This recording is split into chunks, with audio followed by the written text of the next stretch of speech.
Good evening, everyone. Welcome. Welcome to the virtual launch of White Benevolence, Racism and Colonial Violence in the Helping Professions. My name is Rowan Neufeld. I'm the events coordinator for McNally Robinson Booksellers in Saskatoon. We are streaming live from Treaty 6 territory, the traditional lands of the Cree, Saulteaux, Dene, Dakota, Lakota, Nakota, and Métis nations. I know there are audience members and contributors who are joining in from many different places, many treaties and unceded territories, so thank you so much for joining us tonight. Before I pass things on to our moderator, I have a couple of housekeeping items to share. We've enabled live auto captions tonight. You can access those by clicking live transcripts along the bottom of your screen. You'll notice the chat is turned off tonight, but you can submit a question using the Q&A box, which is also along the bottom of your Zoom screen. So we hope to have time for questions towards the end of the evening. Our thanks to Fernwood Publishing for working with us on tonight's event, and to the book's editors, Amanda Gebhard, Sheelah McLean, and Verna St. Denis for joining us tonight. A huge thanks as well to our moderator for this evening, Dr. Raven Sinclair, who's going to expertly guide us through the evening. So I'd like to introduce Raven Sinclair at this point. She is Cree, Assiniboine, Saulteaux, Métis from George Gordon First Nation in Treaty 4, Saskatchewan. She's a professor of social work at the University of Regina, the Saskatoon campus, a researcher, and a consultant in child welfare, lateral violence intervention, and evaluation research. Raven is a mother, home renovator, and chess addict. So please welcome our host, Raven Sinclair. Hi, thank you, and good evening, everyone. Tanteka kia no maganak otskoapit na sigaston posakanachik oschinia. It's just a thrill to be here. I'm so excited to be able to MC and about this book launch. And as you can see, I wear my fanciest earrings and my two-spirit shirt. So the bigger the earrings, the more excited I am. And I don't want to take a lot of time, so I'm just going to start my timer here. Because I really want to hear from the editors and contributors. What they have to say is very, very important. I had an opportunity to read the advanced manuscript and provide an endorsement for the book. And these voices are very, very important. So, when I was reading it, some of it was difficult, but I read my life in every page, in every paragraph, in every sentence of this book. And it's given voice to my lived experience as an Indigenous woman and an academic, a person of color, a two-spirit person. And I think that, for those of you who haven't had a chance to read it yet, you'll experience that as well. I've thought about racism. I've pondered and reflected upon it for a very, very long time, because as a child of the 60s scoop, I was raised in a white Anglo-Saxon Protestant family. And when I left this sort of the safe, relatively speaking, the safe enclave of that family, I wondered why things were the way they were and why I didn't seem to experience the world the same way that my white siblings did, and why I was treated differently than other people. And so early on, it was just really problematic for me, as it probably is for many, many other young people. And I think it leads to some really terrible outcomes in terms of mental and psychological well-being. But fortunately, I had the wherewithal to be able to go to higher education and learn. And yet, the things that I learned really didn't even give me the insights that I really wanted and needed. And really, what I engaged in was it's a term. Willie Ermine explained it to me as in Cree. It's this word that means a very slow, deliberate thought that takes a long time.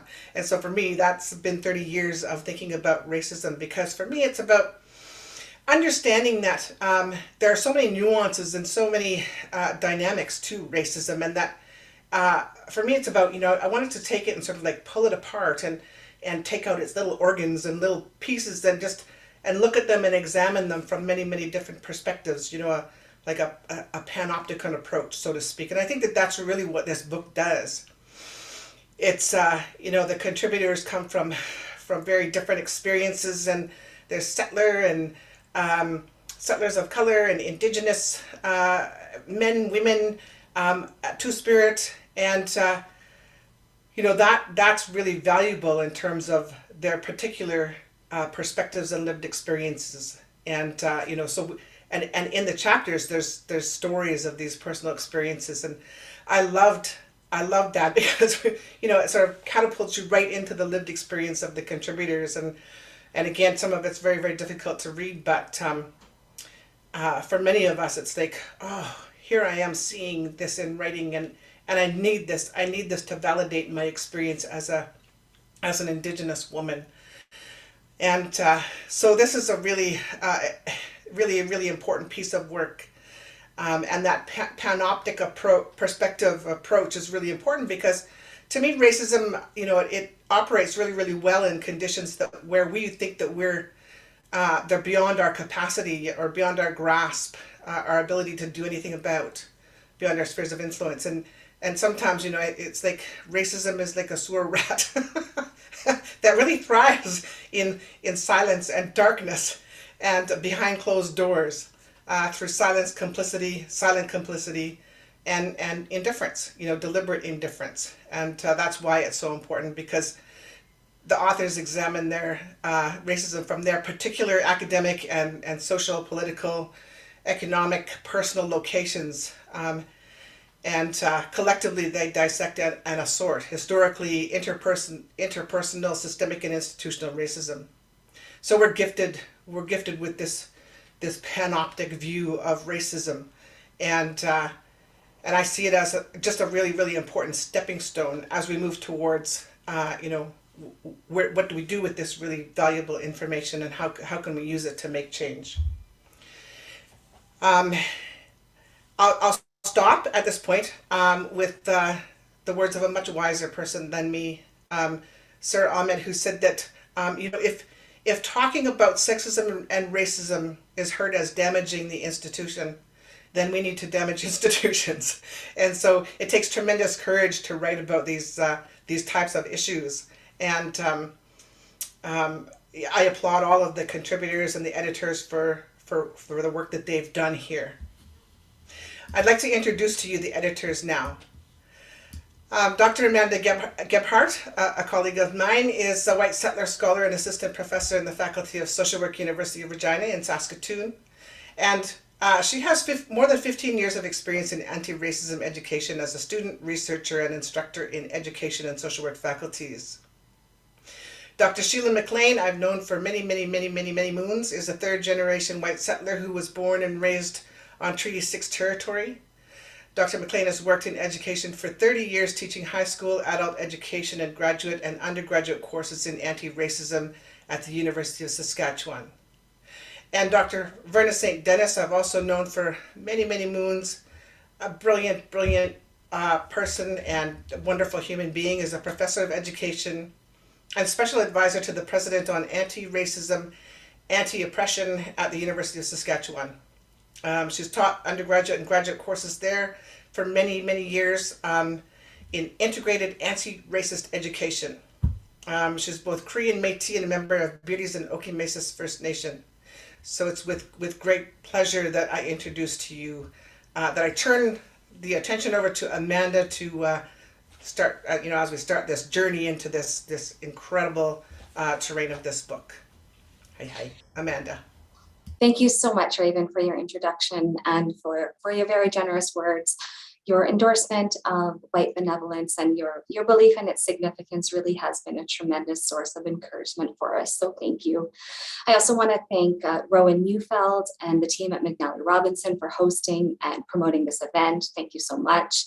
Thank you so much to everyone in attendance this evening. We're really thrilled by the turnout and by the strong message that the high numbers send about support for anti-racist action and scholarship in the Prairie provinces.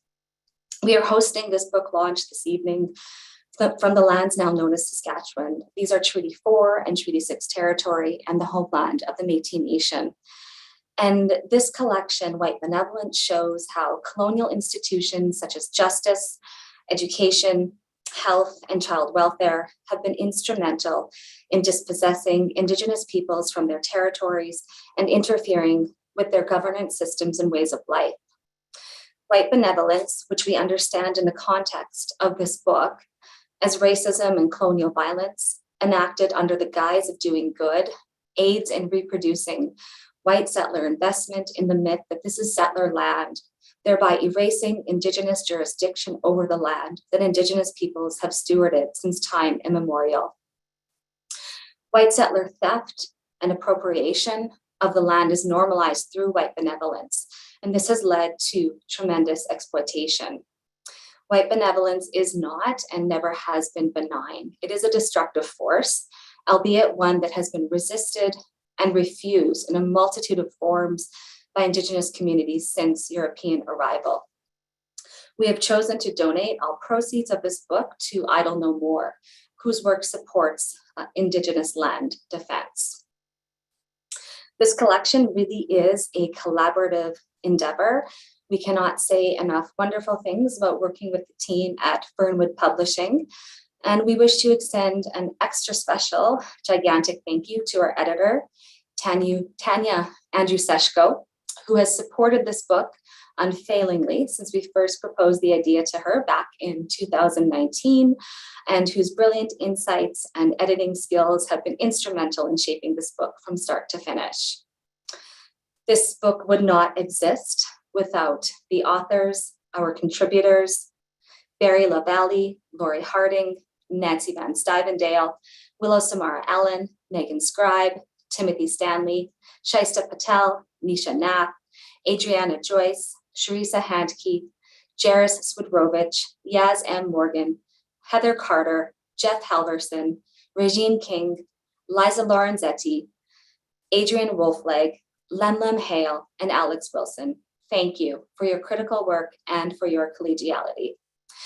Thank you as well to Sarah Boyven, who provided many of us with editorial advice in our chapters. And finally, we hold deep gratitude for the wide number of anti-racist scholars, mentors, and activists who have informed this book, of which there are far too many to name. Your work is the inspiration and the foundation for this collection.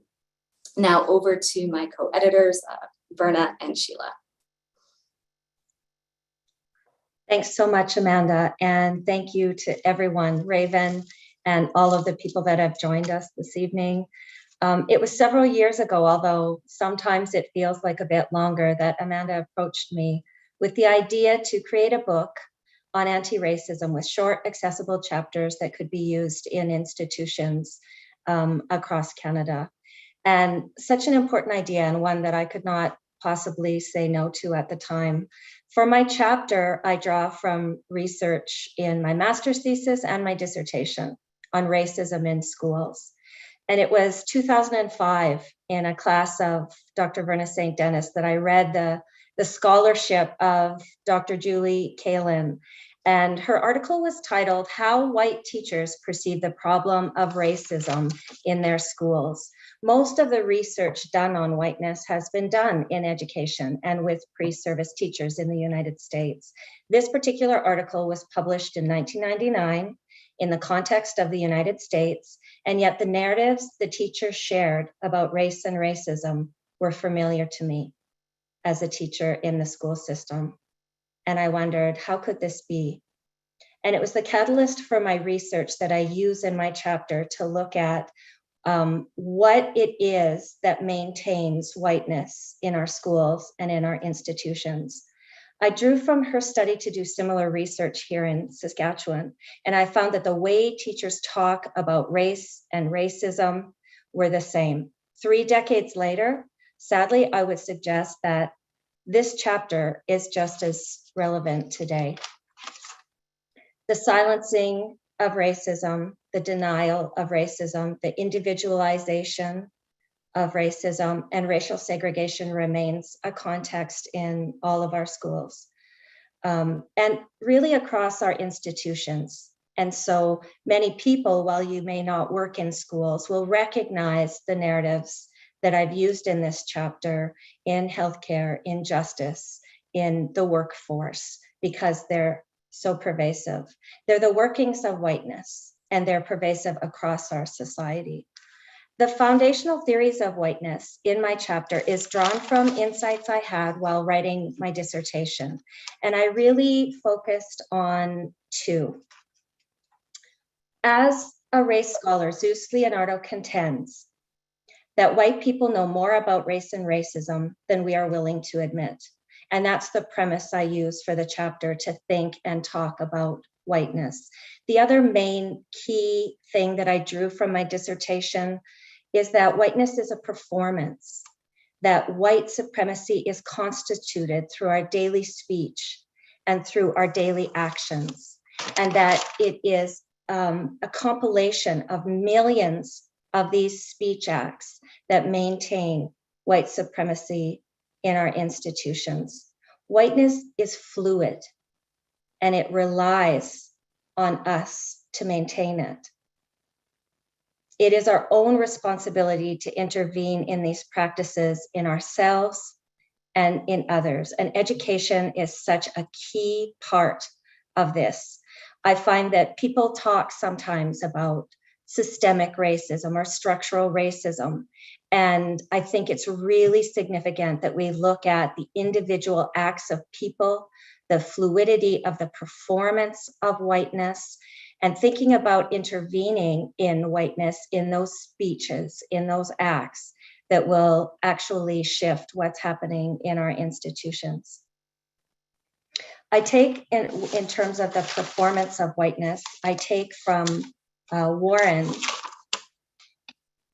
who says, thinking about whiteness in this way can be hopeful. He suggests that if one holds that race is a performance, then one can work towards imagining race being done differently. And so through fully understanding how race is socially constituted, teachers can further explore and address how racial identity is performed in social interactions within institutions and within social contexts. For me, this book is a continuation of the work of the Idle No More movement, where we prioritized education and nonviolent direct action. And I want to thank the generosity and patience of the many mentors and teachers that I've had along the way. And again, too many to name. But in particular, I want to acknowledge the many Indigenous students who had the courage to share their stories of racism with me. They are the reason that I began this journey so long ago, back in early 2000. And, you know, it's our hope that the work of this book and that the work of, you know, everyday professionals, everyday people can intervene in the acts that we explore in this book. Thank you.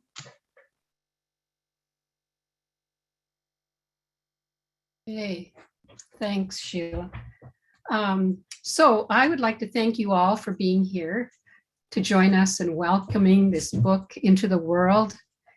And also I want to thank my co-editors who have been, it's been such a great experience and a fine example of productive and respectful collegiality. It's wonderful to experience that towards the end of my career. This chapter, my chapter, continues the work I began over 4 decades ago.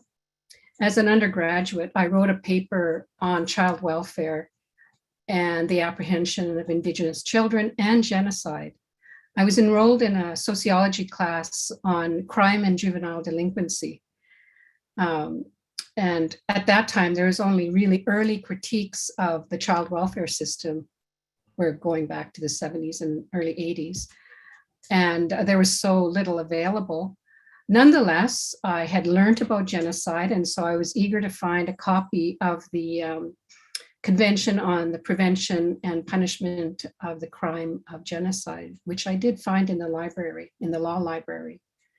So when I came to university in the late 70s, I began meeting Indigenous people who'd been raised in foster care and so many seem to struggle with identity and belonging and struggle to overcome the abuse they had endured as children in foster care.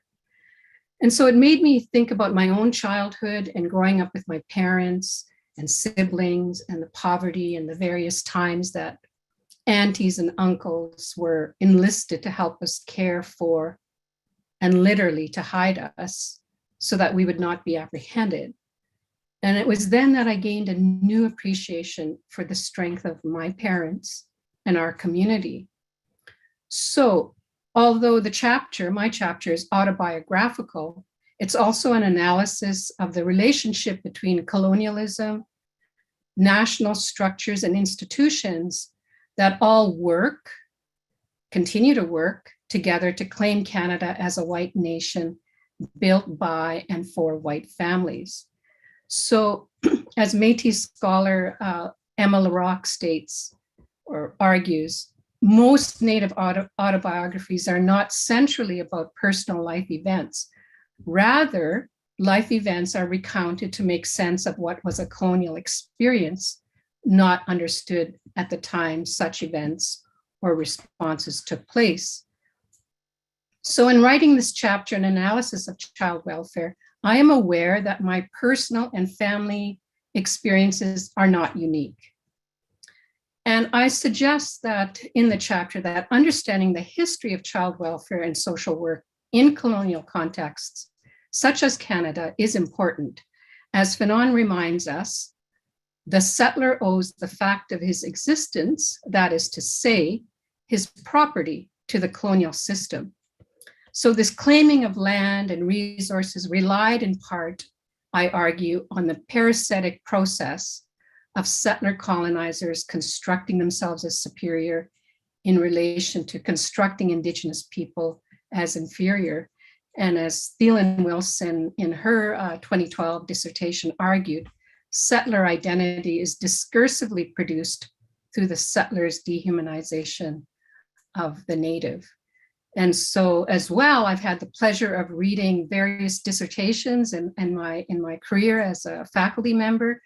And I'm referencing Laura Landentinger's dissertation and her recent publications on child welfare, imperial management through settler colonialism.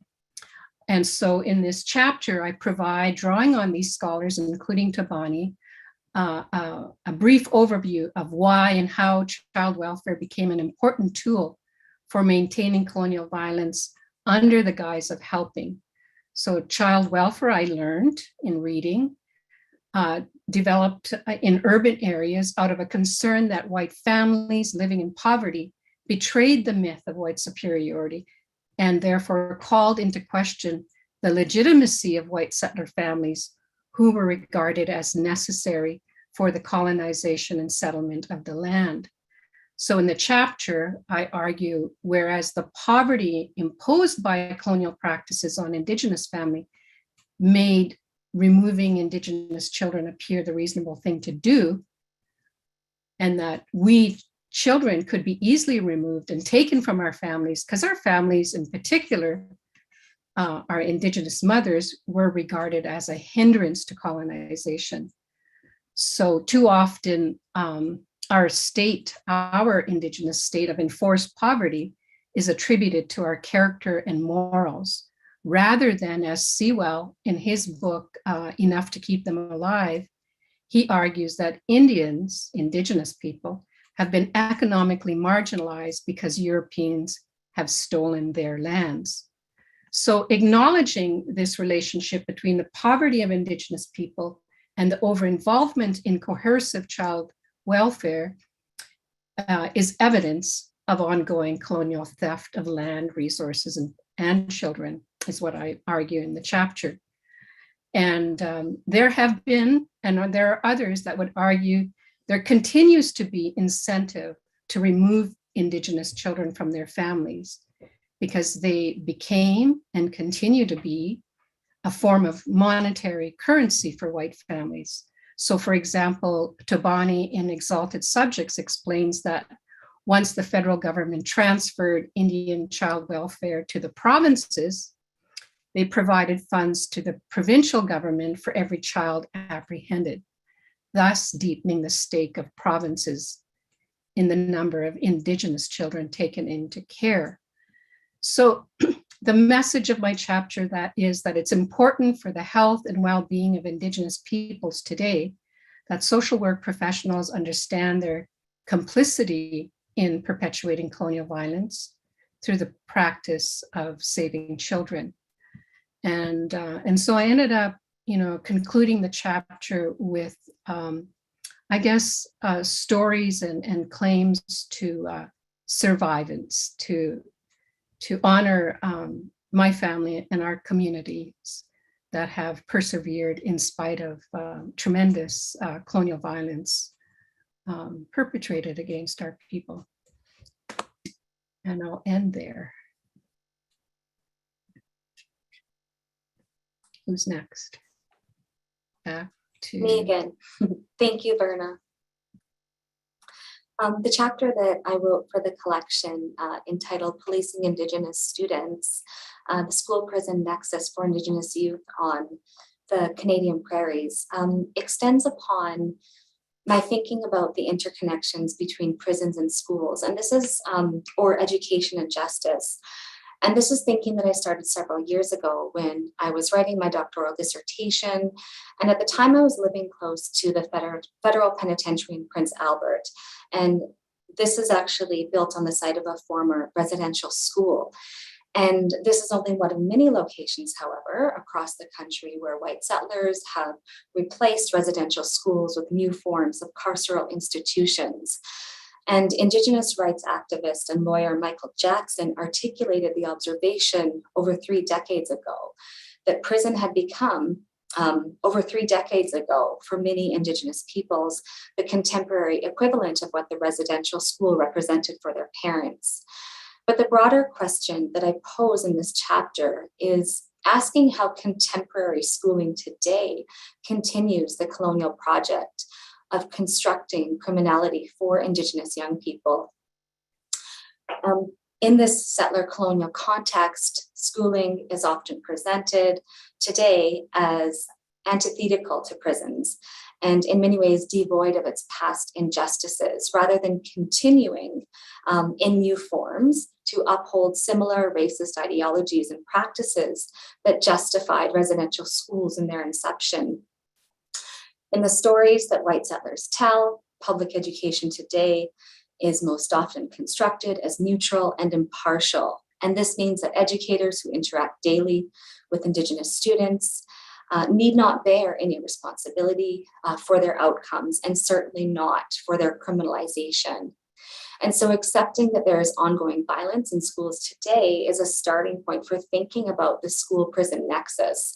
And this is a term that I use to refer to the multitude of ways that public schooling supports a future of incarceration for Indigenous and racialized young people. The education system is quick to position Indigenous people as anti-school, but never the teachers as anti-Indigenous. And whitewashed narratives in the Canadian prairies abound about benevolent white people who work with supposedly troubled and disengaged Indigenous young people. And so this chapter is an attempt to flip that script, to tell counter stories that are disruptive to the colonial imaginary about innocent and law-abiding settlers and threatening Indigenous peoples, which give rise to exclusionary and criminalizing practices in schools, including over-discipline, which is a powerful mechanism through which racism operates. And the consideration specifically of how white women's work supports the maintenance of the settler colonial project of over-policing and over-incarcerating Indigenous peoples also contradicts pervasive beliefs about the inherent benevolence of white women who have long been portrayed as innocent saviors to racialized people, instead of a threat and instead of actors in ongoing violent histories of colonialism. So I consider in this chapter how white teachers are invested in the work that is required, in the words of Angela Davis, to construct prisons as if they are inevitable features of our societies.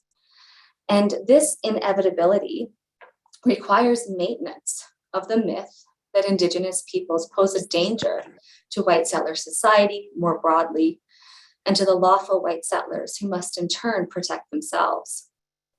Colonial scripts in schools construct Indigenous students and their families as lacking and even antagonistic to the imagined qualities and values of white settler society.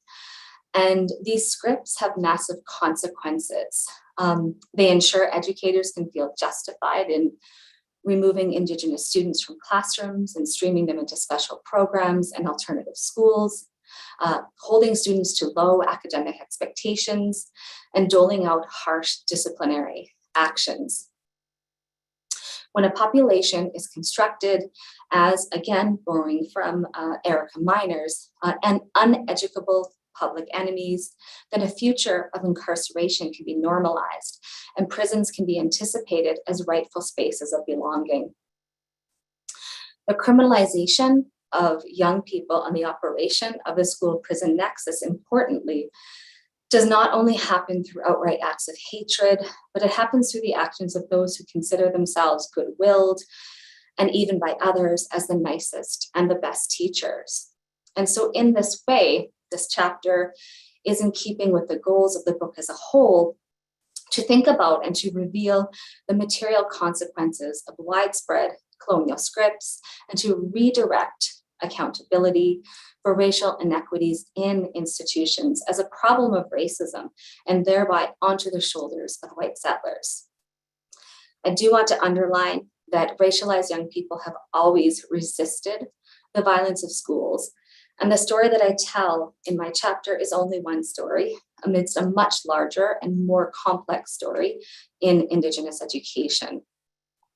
So I'm hoping that readers will be brought to consider not only the ubiquity of racism in schools, but more importantly, to see the multiple entry points and possibilities in schools and education for anti-racist and decolonizing work. Thank you. Wonderful, thank you. Thank you, editors. I have to say that your brilliance and eloquence and the details of your chapters, I'm getting taken up by it and totally forgetting that I'm supposed to be keeping track of time. But you're all managing to keep yourselves on time.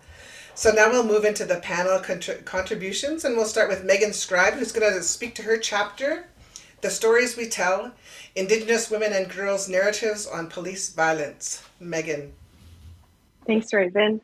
And thank you for getting us started, Amanda, Verna, Sheila.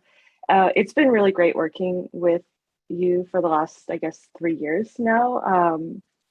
I guess I should introduce myself to the folks who have signed in tonight. My name is Megan Scribe. I'm from Norway House Cree Nation. That's where I was raised until 2007 when I moved to Toronto. So now I'm just trying to be a decent, uninvited guest on these shared territories. So I got involved with this project when my friend and mentor Alex Wilson connected me with Sheila, and I was asked to write about injustice and criminalization broadly for the work. And because I'm based in Ontario and I'm from the West, but I'm also from the North, I actually don't have a lot of lived experience on the prairie. So the editors, you all really helped me understand the geographies and pointed me in the right direction, which was so fantastic. But what I appreciated most was that each of you extended so much trust and generosity in my interpretation of my contribution to this incredible collection. So I wrote a chapter about police violence, but beyond the violence, I was interested in how we narrate that violence through different kinds of texts. So I was interested in policy texts I was interested in RCMP texts, how they understand the violence. And then, of course, I was interested in the stories we tell, the stories that we tell ourselves, each other, and the stories that we publish in collections like this. Because I think that depending on how you tell a story, it can have the potential to offer this radical transformation that can be healing and provide justice.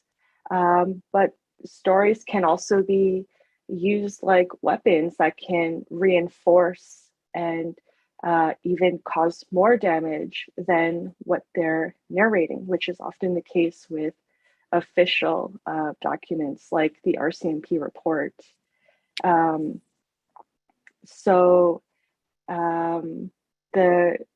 It is a shorter chapter. So I focus on a few pages in Maria Campbell's text, Half-Breed.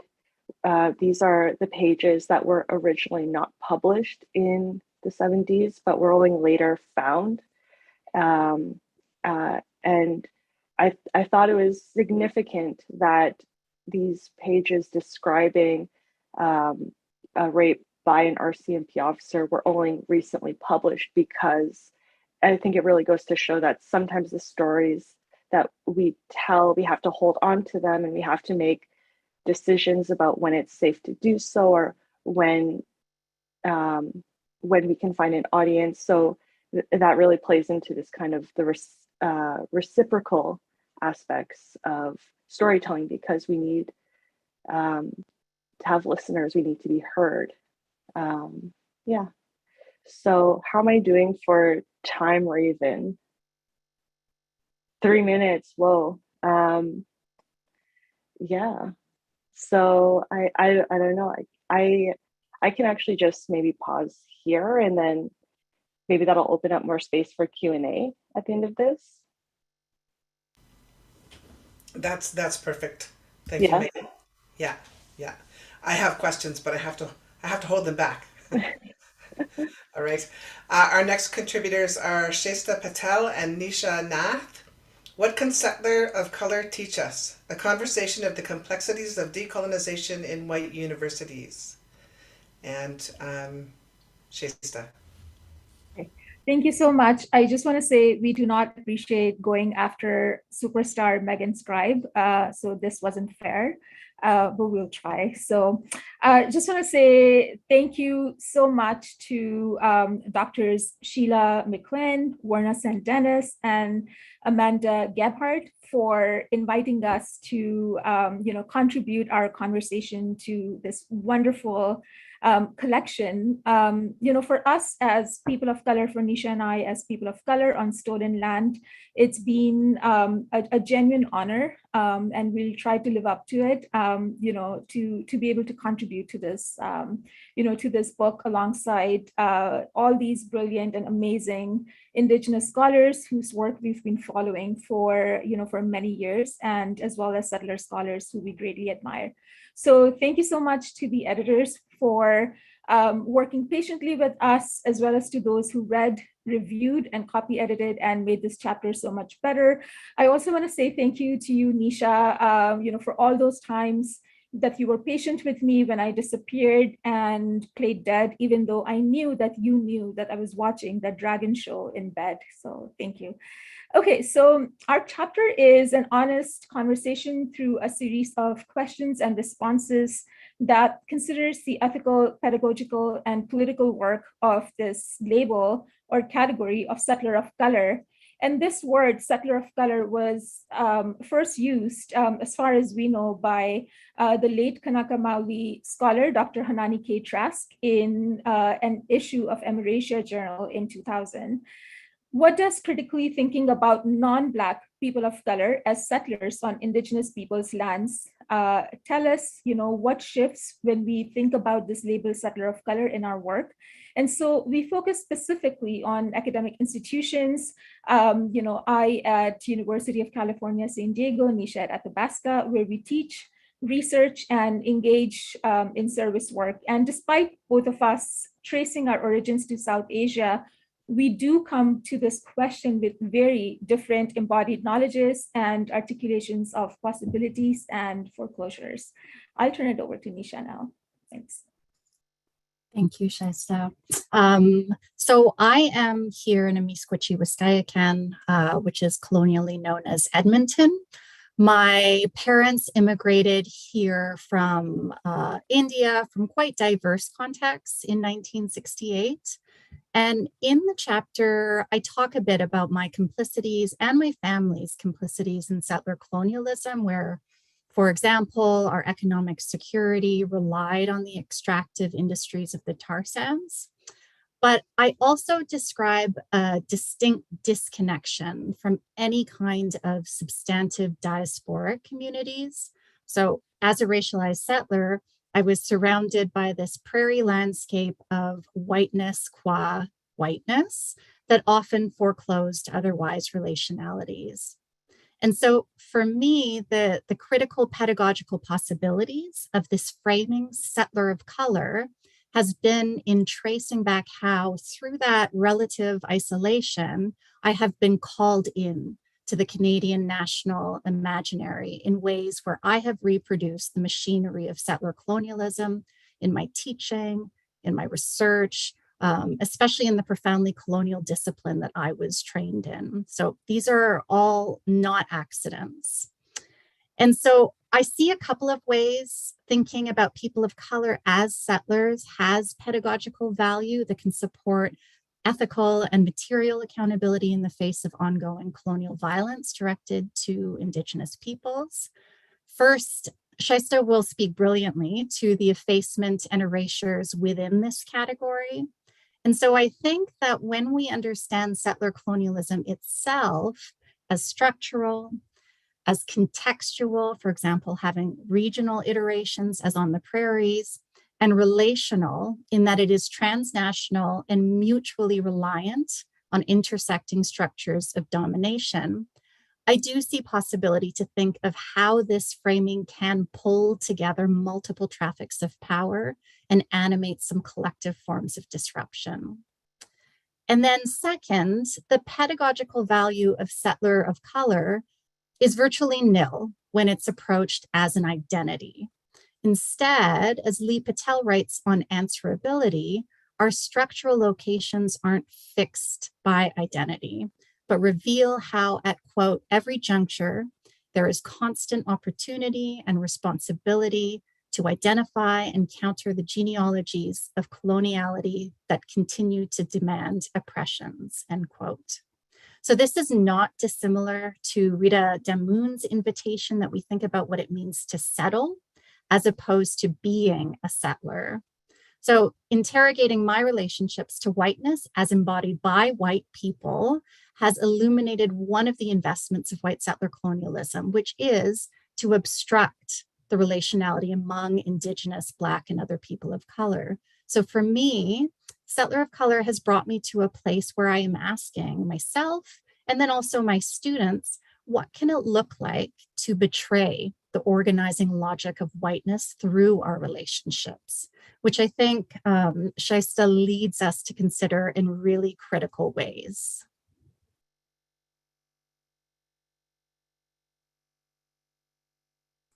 You're mute.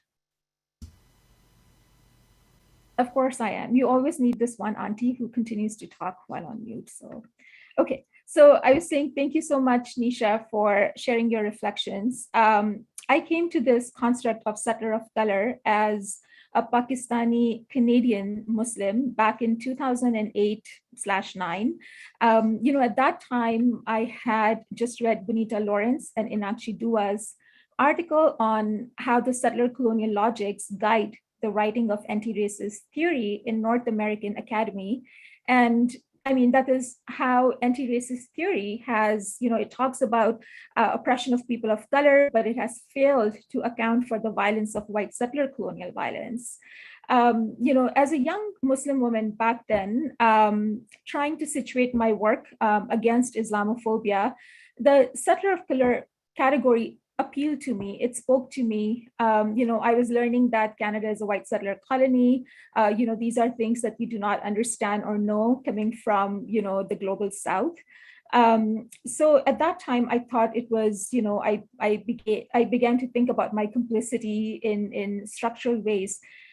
However, during this process of writing my dissertation later on at OISE, this one figure of settler of color, which I tried to follow in my work, it splintered into so many other figures that I couldn't simply identify myself as a settler of color.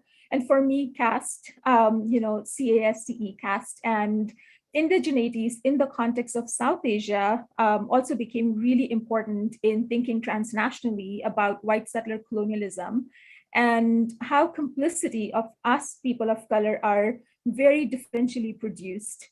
So I actually became very dissatisfied and sometimes even angry, with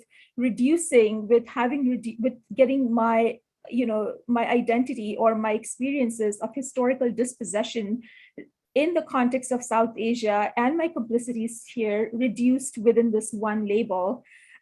Just for clarity, I identify as a Dalit Muslim, and I come from a caste background where caste supremacy has dehumanized us for 2,500 years at minimum, right? I mean, it's a massive, no less brutal than white supremacist violence. And so I could not sit in a category with my oppressors, which are the Brahmins and other caste dominant people, even in relation to settler colonialism in North America.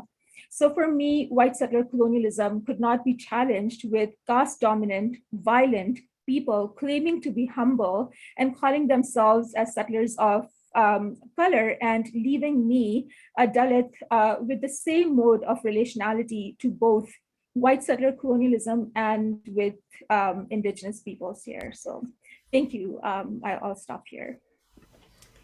Thank you very much, Shaista and Nisha.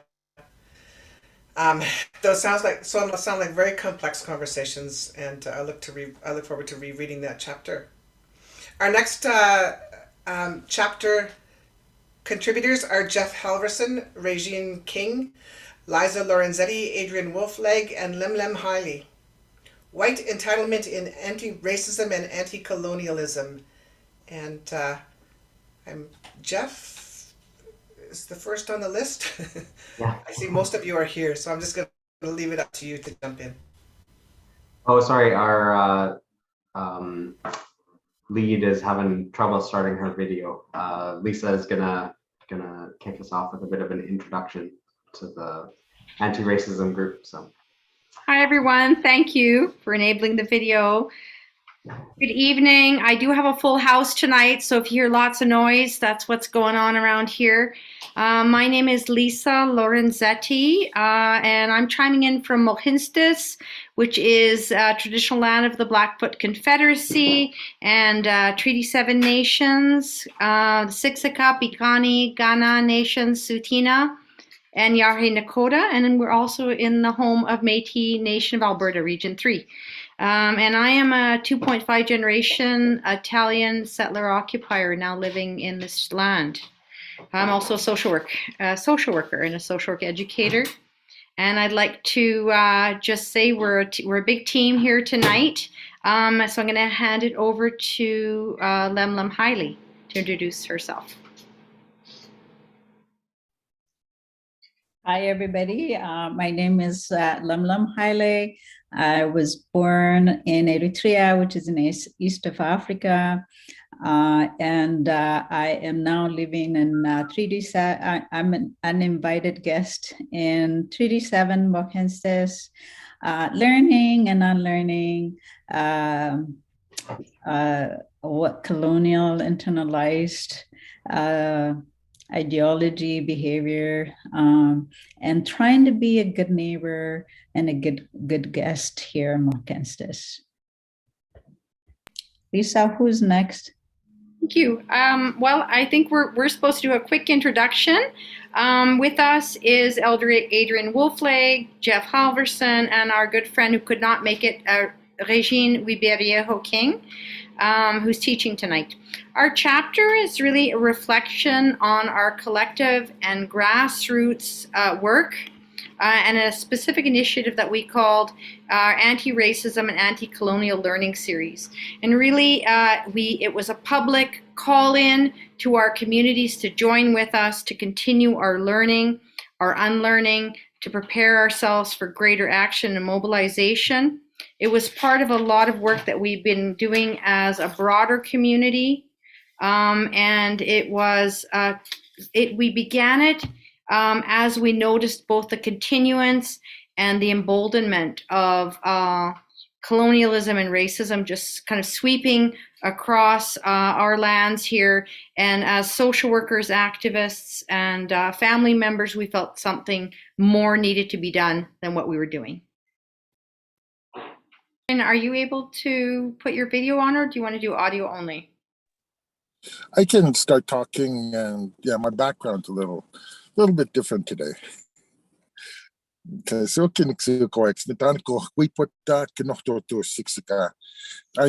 Adrian Wolfleg, and you know, when we look at doing anti-colonial work and anti-racism work, we have to start off with our allies, and our allies have to step down, pass the mic, and allow the Indigenous, the Black, the Asian, the people of color to share, to talk, and to teach as they see fit. Because when we come down to it, it's not apologizing for the privilege that people carry, but we would so much more prefer if people didn't use that privilege in ways that required them to apologize. And facilitating and working with the groups, because you know it's interesting what you learn, what you see, and what you experience. And as a group, little things are amplified because we've all been there. We encounter individuals who, because of their relationship with friends or with partners, deem themselves more knowledgeable than any one of us with over 50 years experience. And by separating the caucus, not having those individuals in that group allowed us to talk. It allowed us to be. We didn't have to backtrack and start off with something and try to argue that we deserve the right to say a point. And we didn't have to correct misinformation. We started off from common ground, and we appreciated each other. We celebrated each other, and we heard each other. And in the readings, you'll see that there were individuals that didn't feel it should have been that way, which was interesting. But I'll pass it on to my brothers and sisters here to continue on. Thank you. Gebhardt.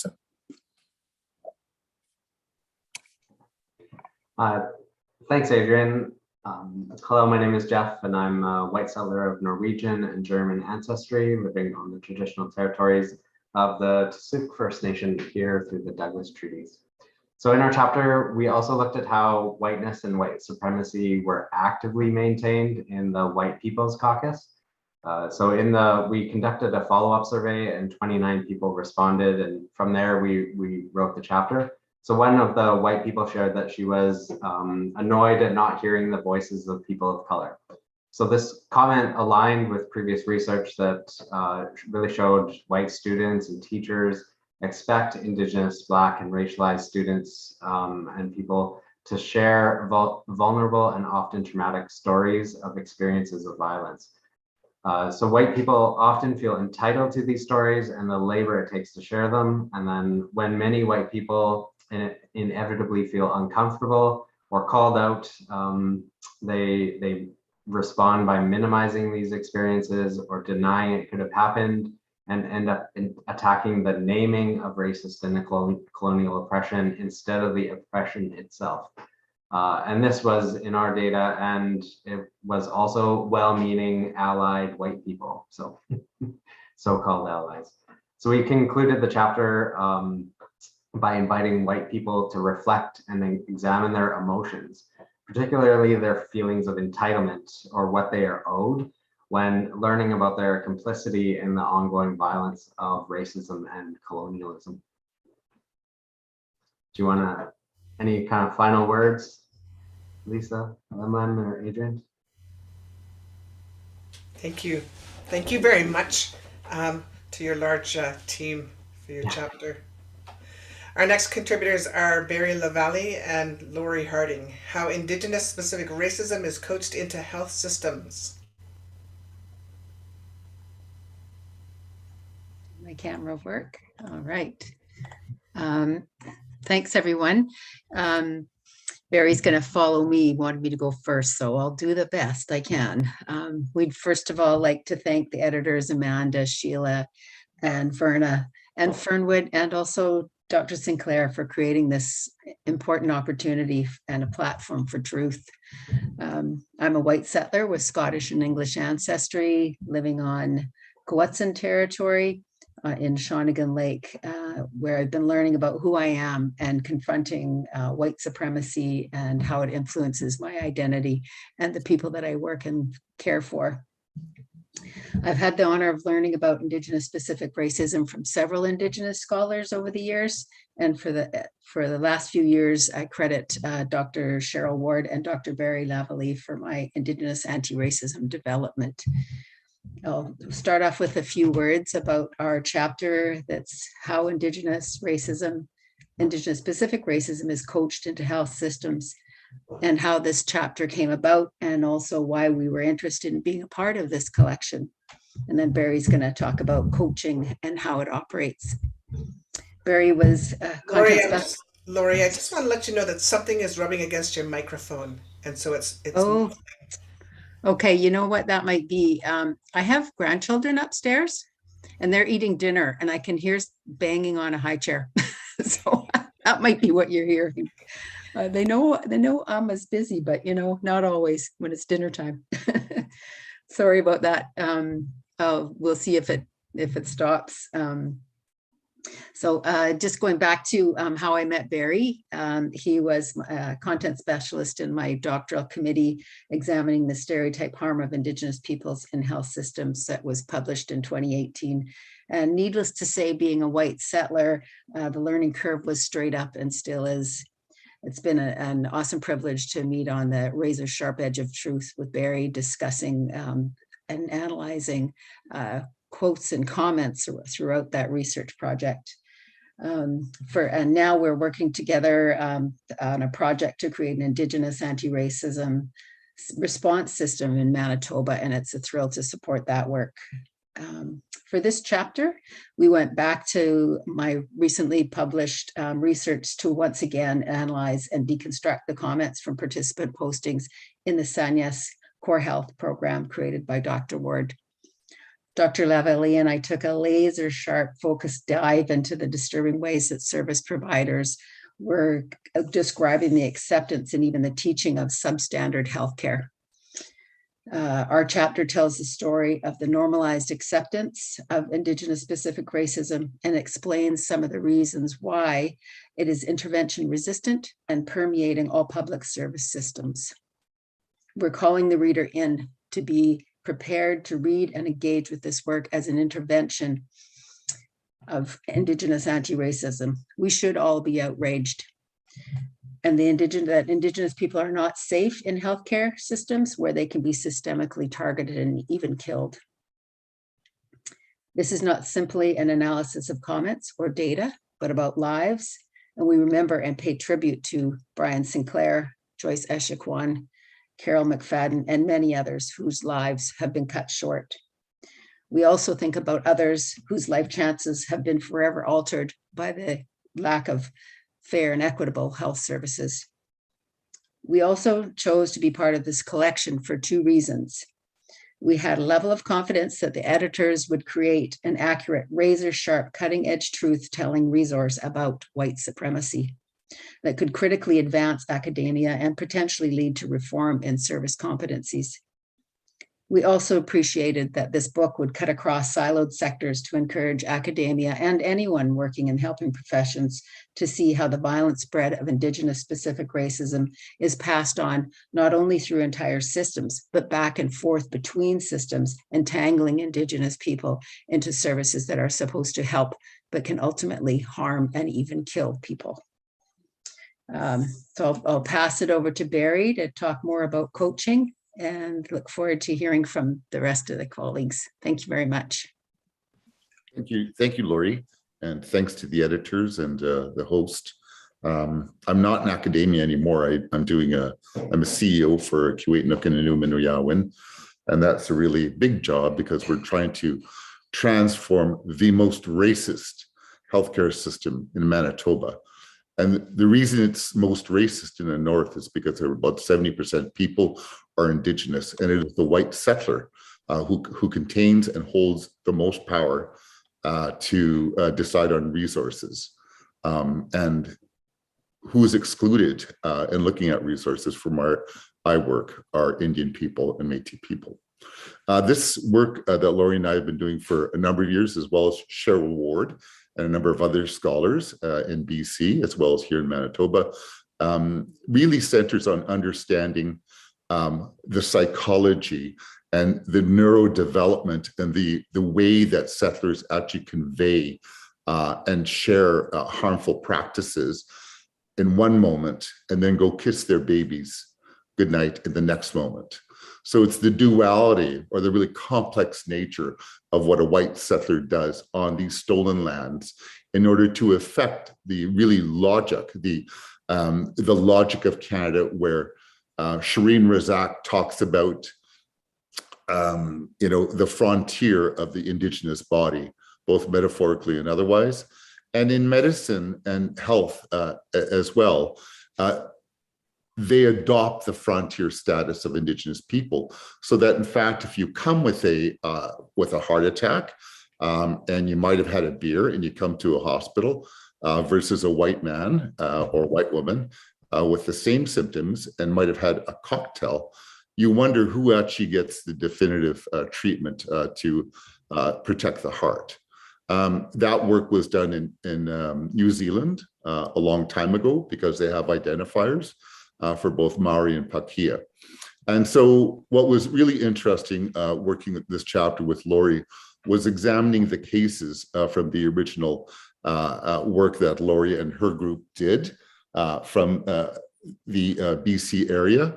And we can actually look at those cases and understand the logic of how young providers were coached sometimes violently into accepting how you must treat an Indian. You have to adopt all of the stereotypes and use those stereotypes as really they're the proxy to how racism looks in a healthcare setting. So for example, one of our elders here who never touched a drop of alcohol, she's a Christian, and her daughter was one of our grand chiefs. She went to the hospital here at Grace Hospital. She went with a cellulitis on her leg, a type 2 diabetic.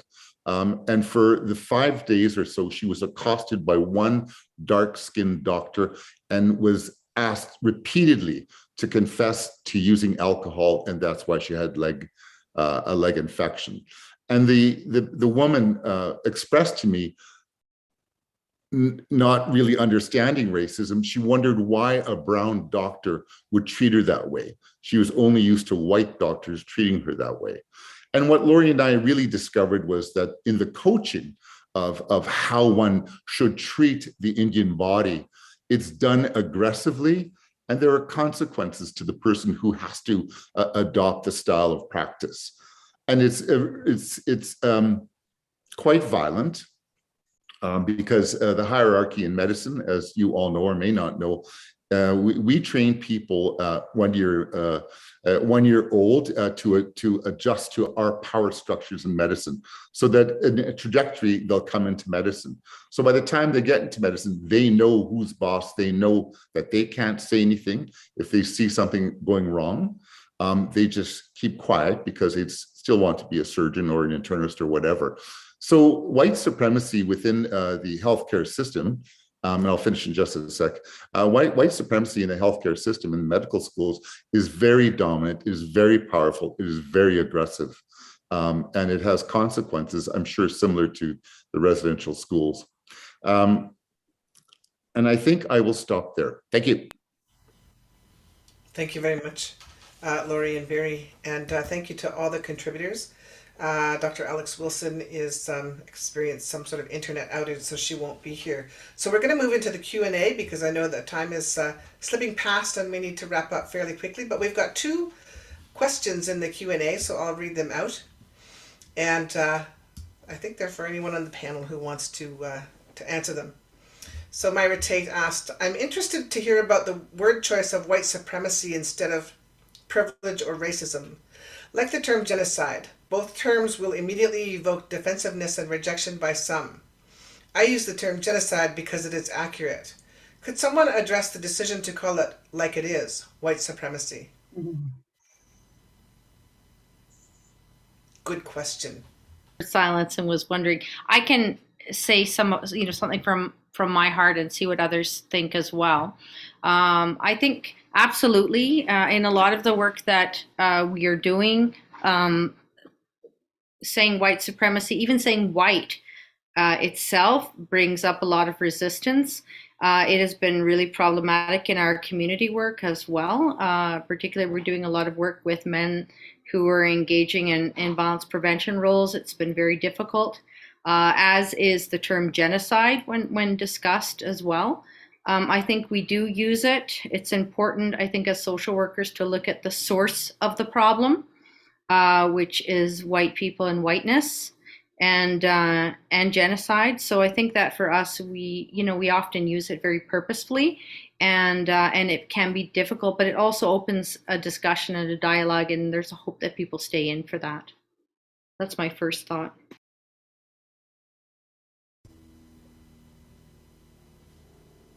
Others? I'm not above pointing out to people to speak up. White supremacy.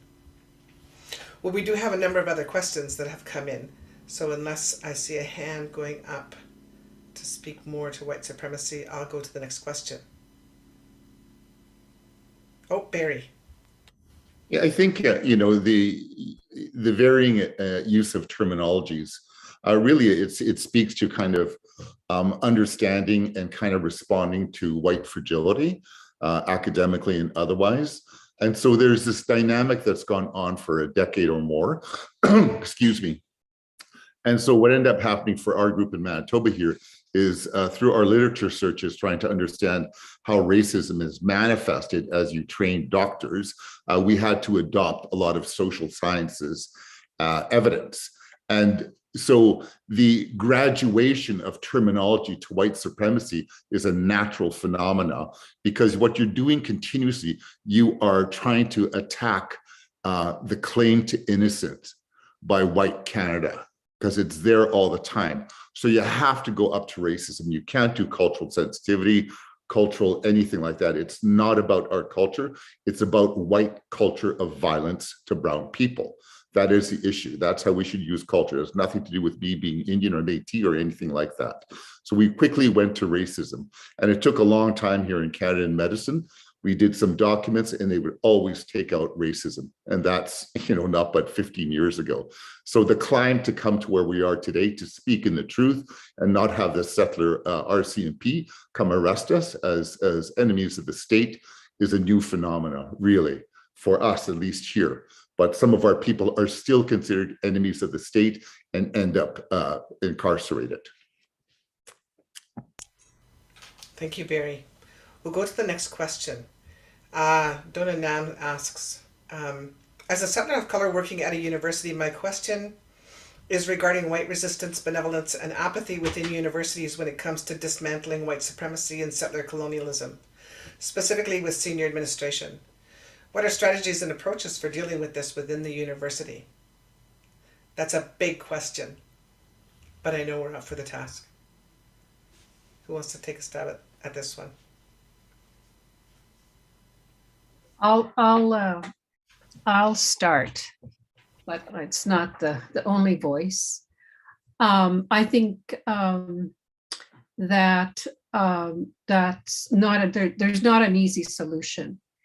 And I have been working with senior leaders for the past year, university leaders, providing some education, some really basic education about what racism is, why whiteness, And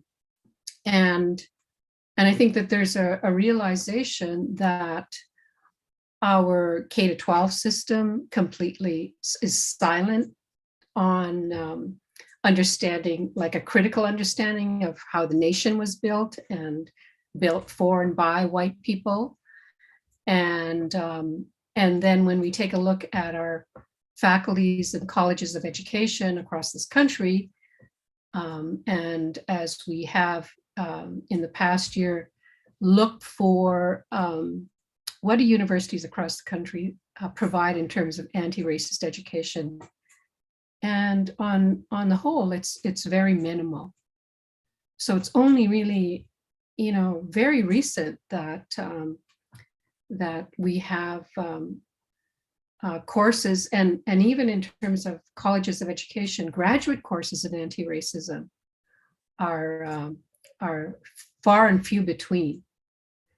And it's kind of like racism and anti-racism get added on at the last, the 12th week or the 11th week, or just part of a broader issue. So I think that anti-racism education has been seen for a very long time as a special interest, like just for certain kinds of people. And I've been listening in the news these past couple of days around discrimination or violence in the military, the Canadian military. And I'm just surprised that we don't hear about educating around misogyny and toxic masculinity and violent masculinity and a critique of patriarchy. It just seems like the discussion is always around individuals and not the institutional education that we get, or lack of it. And so I think there is a growing interest and recognition of the need for anti-racist education as part of our K-12 and higher education system. That what I've learned in the past year in my new role is that just the basic literacy of anti-racism is really lacking. And so I see that as a consequence of our institutions, our educational institutions that have been silent.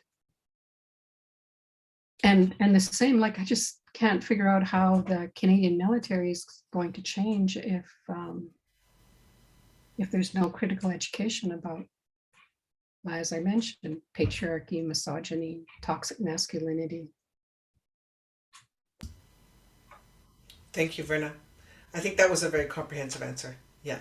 And I think that in my experience, well, I think I'm kind of fortunate because my higher admin is they're good. They're great people and really, really open. And so they really are engaging Indigenous faculty members to teach them, because they just don't know what to do. And so one of the contributors said the learning curve was straight up. I think it might have been Lori. And I think that's accurate for so many people. We have time for one more question, and there's Chelsea Davis and Cheryl Ward both asked pretty much the same question. So this will be our final question for the evening, and it's, what about the future of this work? Where are we headed? And what are the critical next steps? Where does the urgency of anti-racist work take us next?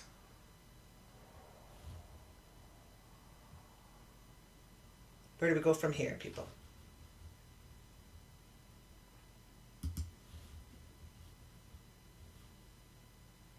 Can I take it if Please do, Megan. No one's racing me to the floor? I just want to make sure I got the right name. Was it Cheryl who asked the question, where are we heading? One of my biggest pet peeves is this idea that the advancement of time means progression.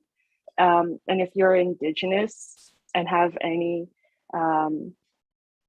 background in history, your family's history or your people's history, you know that's not true, because from contact a lot of things just quickly declined and degraded, and a lot of our knowledges were just fragmented and just displaced and unrecognizable. So for me and for a lot of people I know, the march of time doesn't mean we're moving towards something better or moving towards greater understanding. It's not time alone that's going to do that. It's actually going to be in our relationships, and the way we come to one another and the way we support one another, that's going to address the fact that, yeah, we're hurtling towards fascism right now. Yeah. But yeah, no, I noticed the same thing too, Cheryl.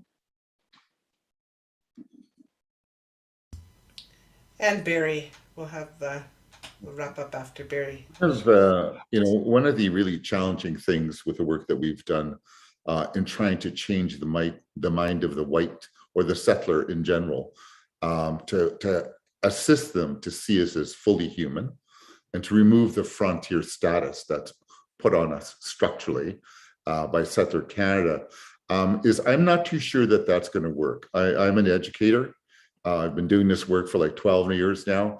I'm really not too sure. You have to think of the settler mind as the Borg. And so when he or she goes home after a really full day of anti-racist training, they fall back into a system that's called Canada, where it's again normalized. So it's a lot of work for somebody to change their internal beliefs about who we are or who we're not. We are going for taking over the healthcare system in Northern Manitoba. We want First Nations to lead it. We want our practitioners. We will hire settlers, there's no doubt about that, but we'll be in charge of the healthcare system. So I, as an educator around here, I'll still do that. I have a CHR grant that I'm doing, but we're moving to just take over. Because if we don't, in my mind, and the people I work with, then we believe the white ideology as it sits in our brains and says we can never be surgeons, we can never be presidents. We come from a background pre-contact. We're some of the most advanced cultures in the world, and advanced governance systems. But 100 years before the white man landed on our island, they had been killing Jews and Muslims and using dogs to kill humans, and they brought those dogs over here. And when you look at some of the early historic documents, it was a violent contact, and it remains a violent contact in 2022. Thanks. Yes, indeed. I want to thank everyone and just provide a little bit of space for the editors in case you want to leave us with a final thought before we wrap up for the evening. Okay, I'll start. I just wanted to say that, in recent times, I started out doing anti-racist education, thinking that we could make some kind of moral or ethical argument for justice and lately I'm sadly coming to the realization, given what's happening almost on a daily basis, not only, like our big neighbor country, I don't know that an ethical or moral argument it won't even come near to making or supporting change. And so I think about what is the political or the economic incentive for change, and how do we manage that or use that, and how do we generate that? Those are things that I think about. Thanks, Verna. Sheila? Thanks, Raven. I think that it's true that the political climate across North America is a backlash to all the hard work that's been done the Idle No More movement that really shifted the social and political climate and the consciousness of Canadians, Black Lives Matter, the Me Too movement. I feel like this is, white supremacy making a stronghold against the hard work that's been done for decades and decades by people on the ground. And so I feel like all of us continue to do this work because we do have hope that there can be change and that people can be protected from this violence. And I think the responsibility of white settlers like myself in particular is to be on the front lines of that violence and to stop it in any way we can, in ourselves, in our colleagues, in our institutions, that we have to make sacrifices to do that. And that it's important that we understand what white supremacy looks like, that we be very strategic in intervening in white supremacy, and that we, as Megan said, build relationships of care and of respect that challenge everything that white supremacy has taught us about our humanity. It's the relationships that are going to make those changes in our communities and in our institutions. Thank you, Sheila. Amanda? Thank you so much, Raven. Thank you everyone for this incredibly rich conversation. And my mind is just spinning right now with all of the brilliant insights. And I guess when I'm thinking about interrupting, I know that's a question that oftentimes is posed in classrooms. So, what do we do next with this information? And I think that something that this book tries to teach us is that entry points for interruption and for disruption and for transformation are always contextual, but there are entry points, and it is about finding our individual entry points. Where are we located? How can we build relationships in the institutions where we are in?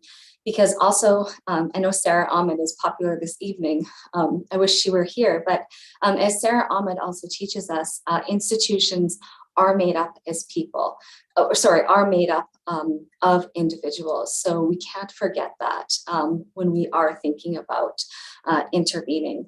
And then the last point I want to jump on is the question about why are we calling it white supremacy? Far too often there's a tendency in anti-racist or decolonizing education for the terminology to be, and Barry alluded to this as well, to be changed to terms that will keep white people comfortable. But anti-racist education is uncomfortable for the dominant group. And I think that any kind of work moving forward, anyone who is sitting in a privileged or a dominant subject position needs to be prepared to be uncomfortable. And I think also, and I hope that the book does provoke that discomfort, because disrupting white settlers' innocent senses of self really does have to be a starting point for any kind of direct action that settlers might be engaged in. Thank you.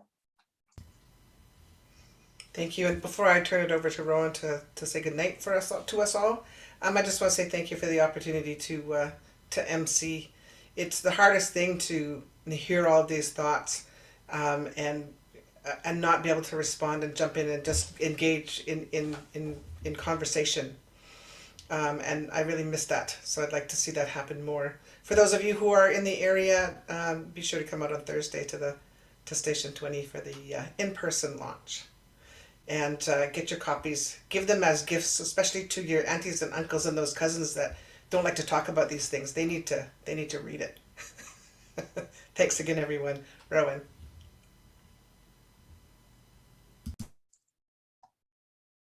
Thanks everyone so much. Of course, just to wrap up, we want to again Huge thanks to our moderator, Raven Sinclair, to the editors, Amanda Gebhard, Sheelah McLean, and Verna St. Denis, Fernwood Publishing, and as well as to all of the contributors who shared tonight. And of course, to everyone who joined us, thank you so much. White Benevolence is available for purchase from McNally Robinson booksellers. If you're not from Saskatchewan or Manitoba, you can shop online or request a copy from your nearest indie bookstore. And again, I hope you all have a wonderful evening. Take care.